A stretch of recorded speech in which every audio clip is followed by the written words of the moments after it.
My name is Lieutenant Stephen Pacheco, and today I'm going to tell you just a little bit about the Lakeland Police Foundation and the Fallen Heroes Memorial.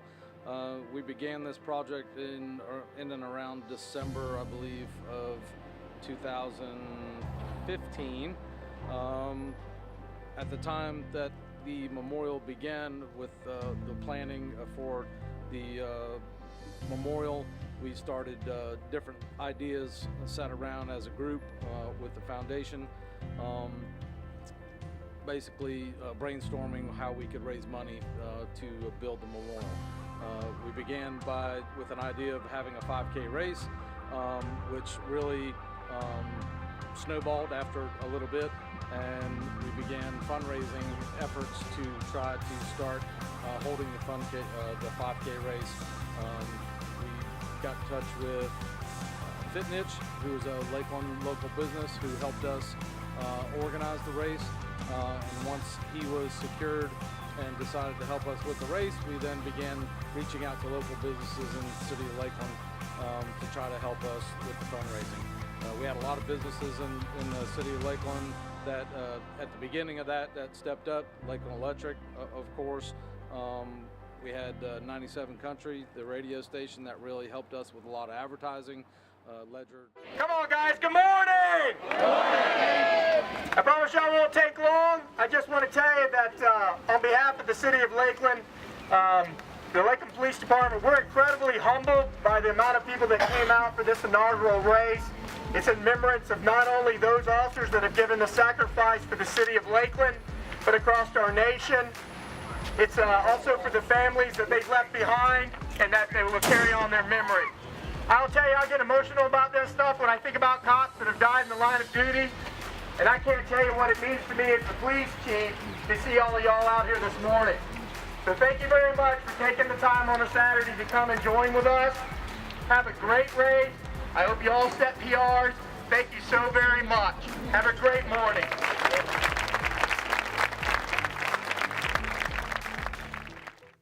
Okay, at the onset of the project, of course, we had to get blueprints and all of that stuff, and we had actually picked up the memorial from a previous project team that was put together, and we took that over. So we assembled a project team which consisted of Roger Mallory that was at the beginning of it, but myself, Lieutenant Pacheco, Assistant Chief Mike Link, Sergeant Gary Gross, Robin Tillett,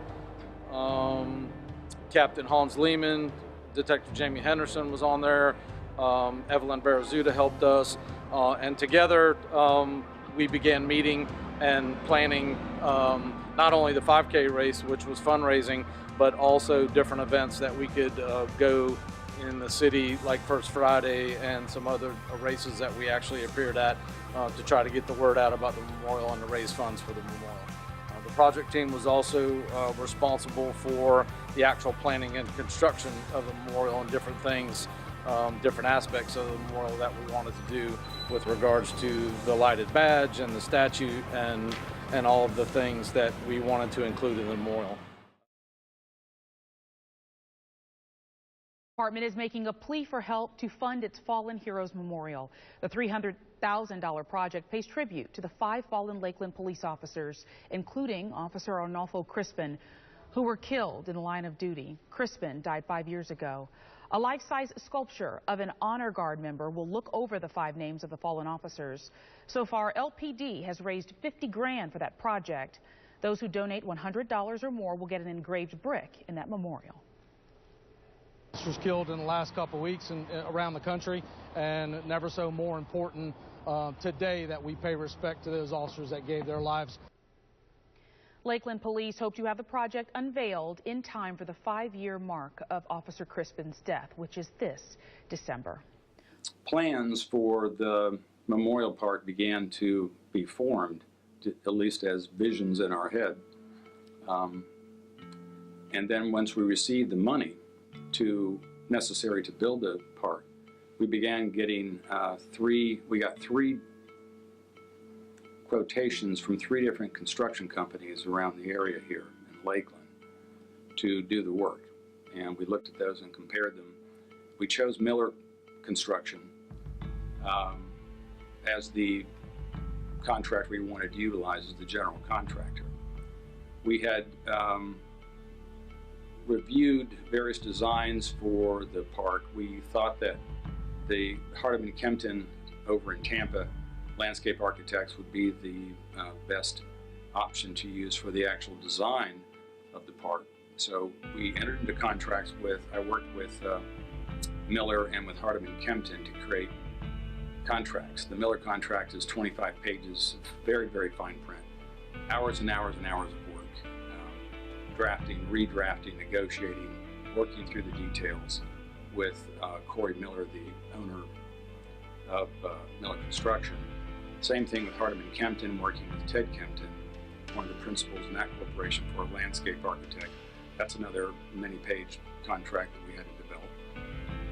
So we had two contracts with Hardeman Kempton. Hardeman Kempton was our designer of the park, but then we hired them a second time. Once they completed their design and we approved it, we utilized it and provided it to our construction company, or general contractor, Miller. Then we wanted to engage them as construction managers.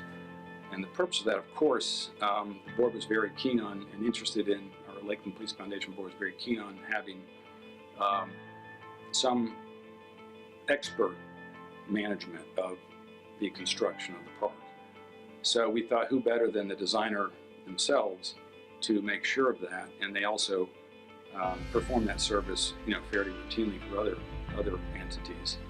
But we needed somebody to come in and to make sure that they were building these things up to all the standards that we wanted and consistent with our contracts.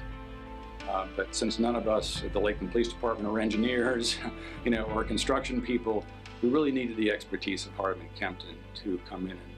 And part of their job was to conduct inspections, on-site inspections of the park.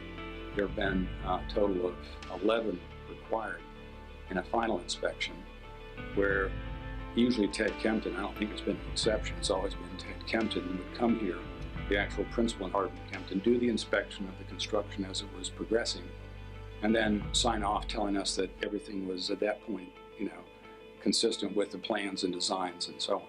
And that was a necessary step in the contract, an obligation of Hardeman Kempton, an obligation of Miller to work together. The process construction took 7 months. Once we signed the contract, once the corporation signed the contract with Miller, we're talking about a 7-month period of this kind of activity. We're coordinating all of these things simultaneously. All these things going on at once, all foundation related business, all foundation obligations, etc. But at the end of the day, when it's all said and done, just the ceremony alone was worth the price. We spent around $400,000 to build the park as it sits today. And then we've now insured it as well. We've purchased insurance. Insurance is currently active, $1 million aggregate coverage. So we've done that too. The foundation has taken on that responsibility as well. But to see the park driving down the road and see it there in a completed state is just really wonderful. It's so impressive, and so humbling in so many ways. Very sobering to look at that statue there, and it's a very sacred kind of park to me. After all that work, it was certainly worth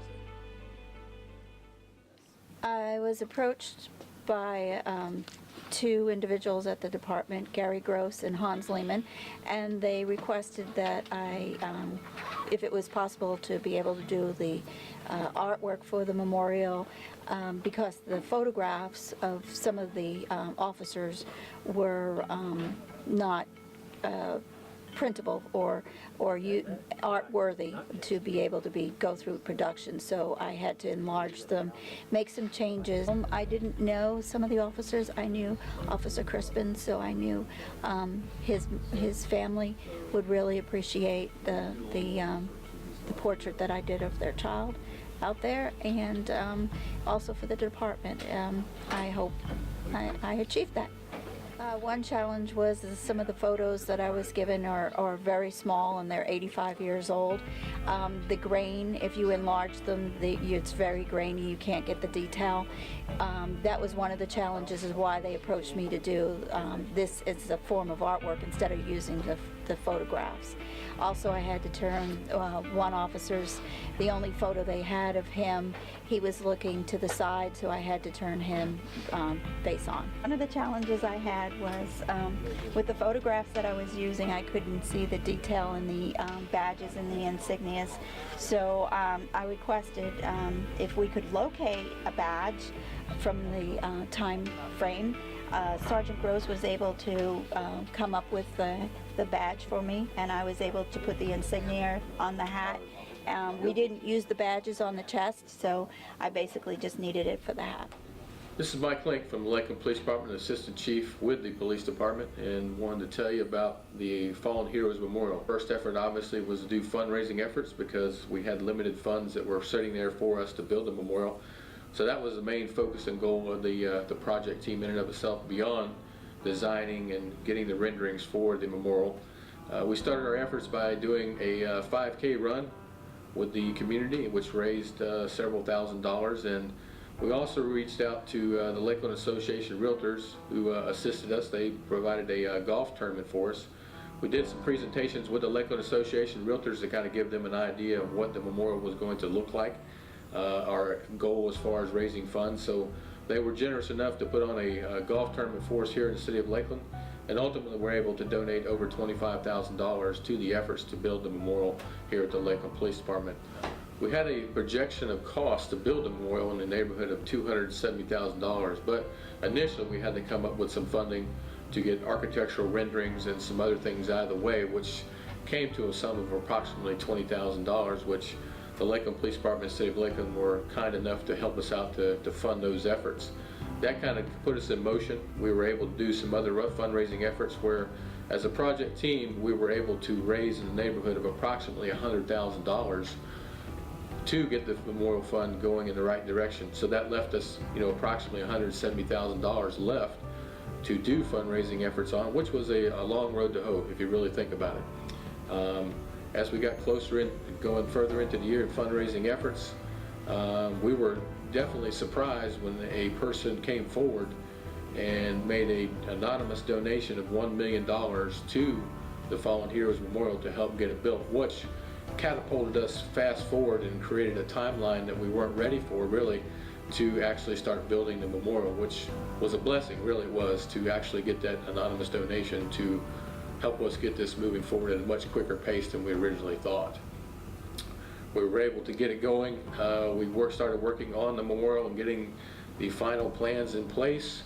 Broke ground somewhere in the neighborhood of August, I believe, of 2016, and moved forward and finally did the opening here recently in the past in March to do the grand dedication ceremony to unveil the memorial in and of itself. From a perspective of it being a Lakeland police officer for over 30 years, and there's certain things in your life that you will never ever forget. Things that make a deep impression on you. That can be getting married, having children, obtaining your college degree, a big promotion or something like that. I'll never forget the day that I got the phone call from Lieutenant Ruben Garcia when Officer Alonso Crispin was shot on December 18, 2011. I had spent the whole day with my family as a Christmas get-together, and I was relaxing on the couch when I got the phone call. And again, I'll never forget that day because I was the commanding officer of the Uniform Patrol Division, and ultimately felt that one of our officers got killed under my watch. Made a huge impression on me, and I'll never forget that. So having this memorial built meant a tremendous amount to me. It was one of my goals to have it built for the agency and to remember the officers and their families before I retired. I'm due to retire in 2019, and we have achieved that goal. But when such a significant event happens in your career and impacts you like that, you want something to be able to remember these officers that gave the ultimate sacrifice, their families and their friends that lost their loved ones. So this is something that'll be put in place as a legacy for them, for us here at the Lakeland Police Department, our community, our families, and our friends, that will remind us that even though their names are just etched in stone, it's something there for us to go and honor, respect, and remember those fallen officers here at the Lakeland Police Department that meant so much to us, as well as their families. I was in charge of the bricks that we decided to use for the memorial, and one of the first things we had to decide right off the bat was, did we want the traditional engraved brick, or do we want to do something a little different, such as laser engraving? So we, as a committee, we got together and researched that, and we found a company that the Lakeland Fire Department had recently used on their memorial project, and Brick Markers USA. They had a product where they guaranteed the brick for life, and it's laser engraved, so it changes the complexity of the brick. You don't have the engraving where it fills up with dirt and sand, so this was a much better product that we wanted to use. That's down to the little things, such as what type of font do you want to use? Do you want a logo on the brick? So all these things were taken into consideration. We moved forward and we sold over 400 bricks. Yeah, we sold the bricks for almost a year, and when you have a lot of different orders coming in, people giving you a piece of paper with the cash and handwritten what they wanted on the brick, not knowing there can only be so many characters on that brick. If you've got them coming in through PayPal and through the website, the foundation, there's a lot of checks and balances, so it took a lot of us going through those different documents, and then to transfer all that into an Excel spreadsheet for Brick Marker so that they could input that into their system, which was all done by a computer and printed out. There was a few that we missed and we got corrected, but that's going to happen when you get a project like this with so many bricks involved. But we're very happy. We're very proud of the end product. The bricks look awesome. And there were certainly some other challenges that we had to overcome, and that was with the installation of the bricks. Now, what we didn't really consider as a project team was, normally when you do a circle design, those bricks are cut. But with the laser engraved bricks, we didn't want them cut because we didn't want to damage or change what the brick looked like, and that presented numerous challenges. So we were able to, thankfully through Dwayne with Miller Construction and a lot of meetings and just working this out, come up with a design that looks awesome. It took a little bit of time, and that added probably another, I would say 3 or 4 weeks to our schedule to work that out. But in the end, it looks great, as you can see, and we're very pleased with that design that we ended up with. We want this memorial to continue to grow, and we want the community to always be a part of it, and our members here at the Lakeland Police Department. So we're going to continue to open up the brick sales probably next year sometime, and allow everyone a chance to be able to buy a laser engraved brick. And it's not about the money at this point for us, because luckily we had a $1 million donation. That changed everything. So now it's about everyone being able to have a part of that memorial, to be able to have their brick in there, to pay tribute to the fallen Lakeland police officers. When we first started, when we were approved to start the project, one of the big things was to start the fundraising effort. So of course we needed some sort of logo and some sort of image that we could put on all of the items that we were going to be doing for the fundraising and for the project itself. And so we all kept kind of throwing out ideas, and we all landed on the same thing, which was kind of the honor guard symbol.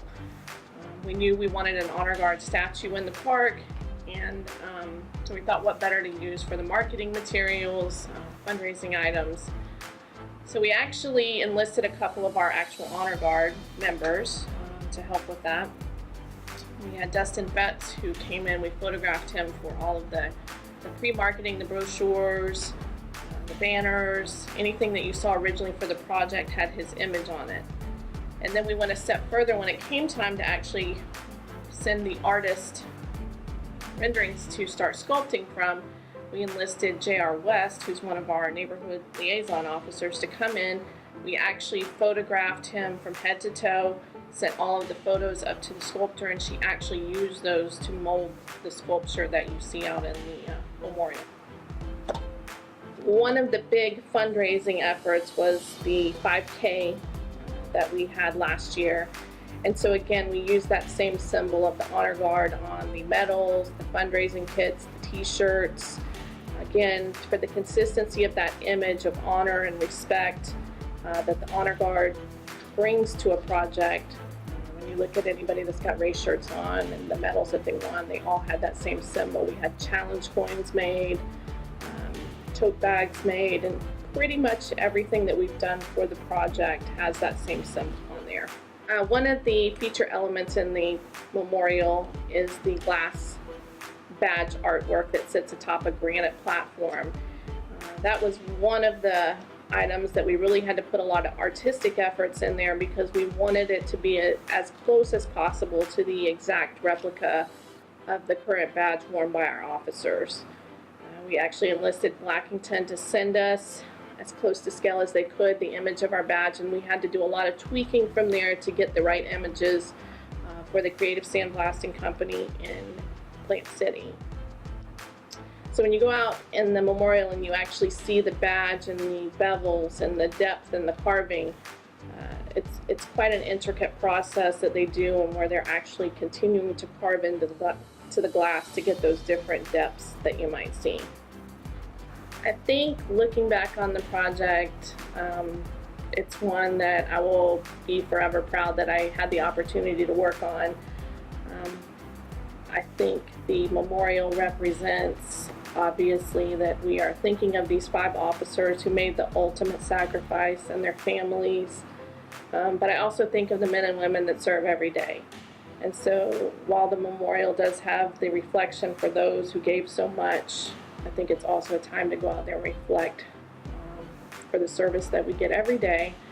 And sometimes we don't think about it or appreciate it, but all those men and women that put the badge on every day. Just to say thank you, and I hope that they love it as much as we do. Sometime back in 2012, the project had been tabled for a little bit, and it was given to me to take over. And as fast forward a year or so, we started forming a team together, and as we did that, we started trying to figure out what we wanted to do, because we had established drawings with Hardham and Kempton in architectural renderings. We knew we wanted to make some changes. We thought we wanted to make it a little bit more of an open design. Again, that was all going to cost money that we didn't have, but we wanted to look at that.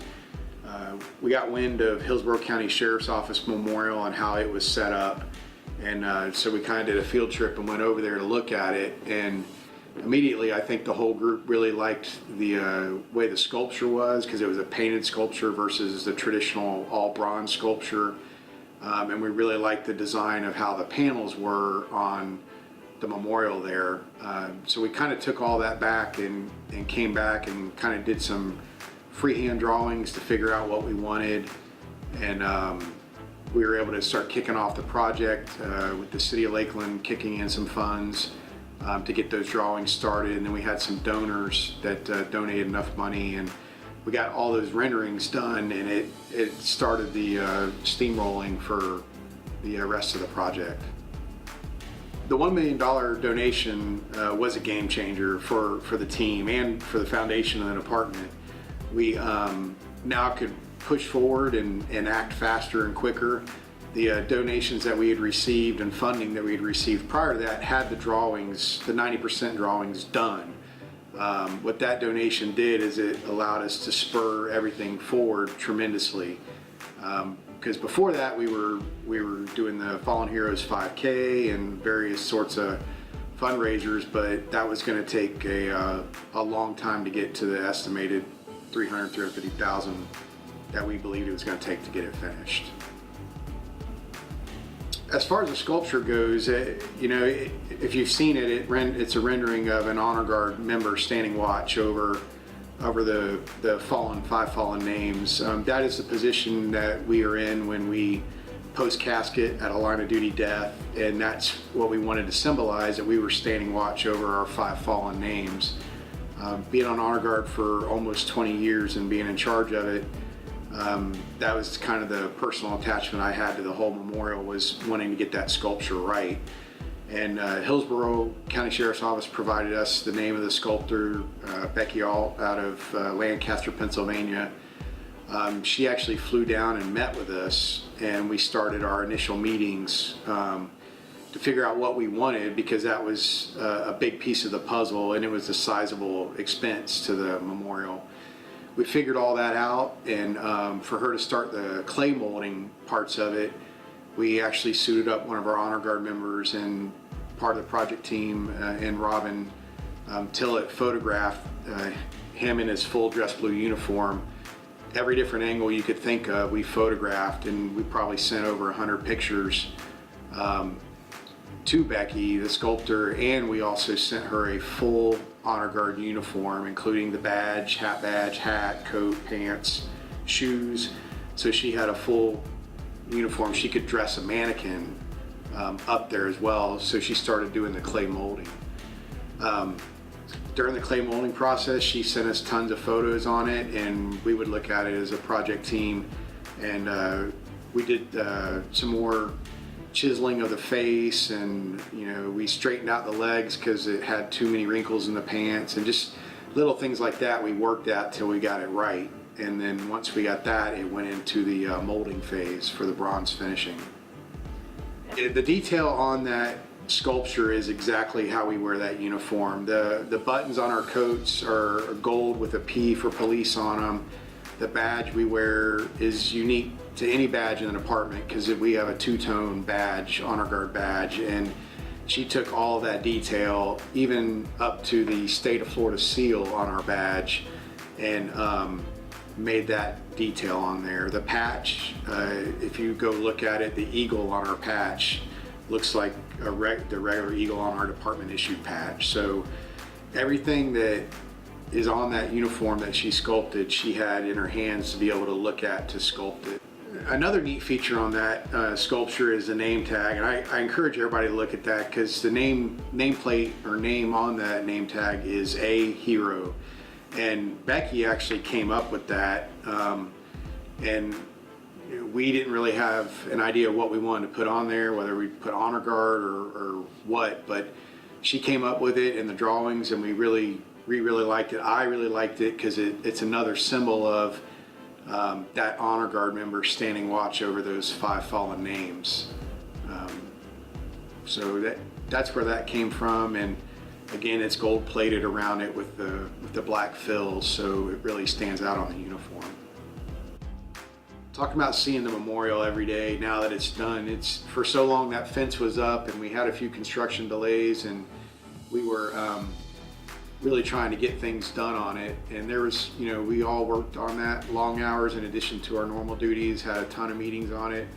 May have a little more free time, but what's neat about it is every day, whether I come up Massachusetts or down Pine Street, you see him, my eyes automatically focus on him, but you see the whole sculpture, and it's amazing to see. And just the other night I was in downtown eating, and I actually saw a group of people walking around the monument with the LED lights on and all, actually looking at all the visual elements, the panels, the lighted badge, the sculpture, the bricks.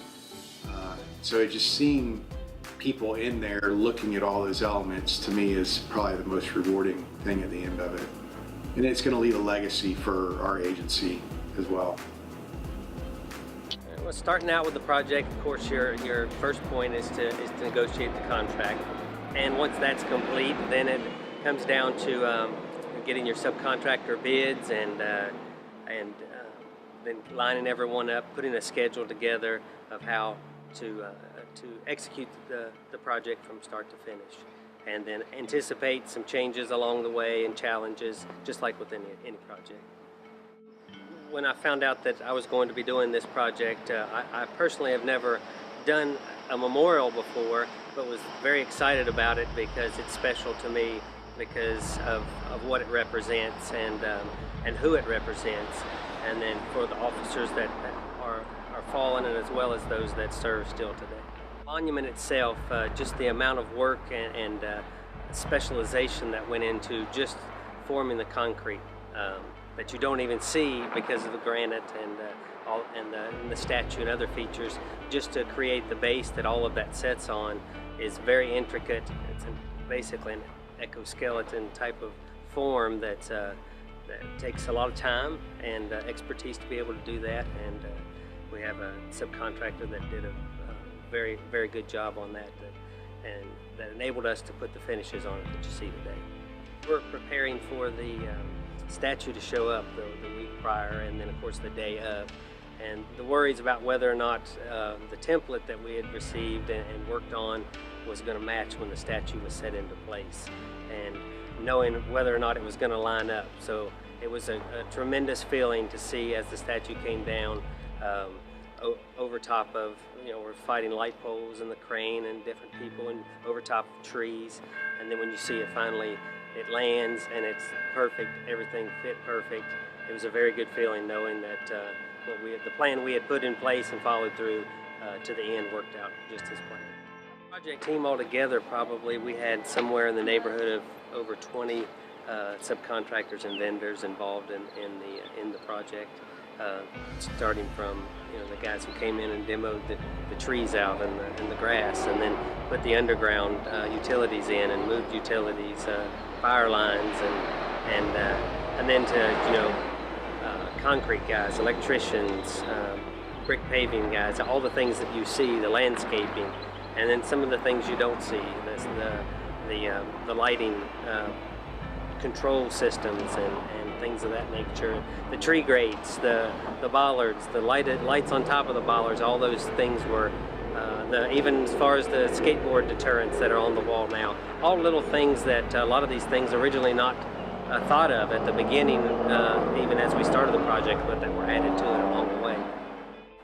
Well, when Miller Construction does a project, and especially a project that is near and dear to us here, not only close in proximity, but also just something as special as this, we treat this project very special, as we do all of ours. But one of those things is making sure that we have personnel from Miller Construction on the site every day, and Dwayne Dumont, our superintendent, was here on a daily basis, and myself, if needed, was here as often as well.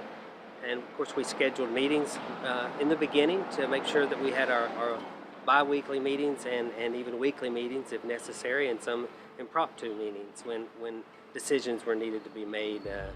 But the whole team, from the Lakeland Police Department to the foundation to Miller Construction to the City of Lakeland facilities, all worked together well to make sure that the end product was exactly what was wanted and needed.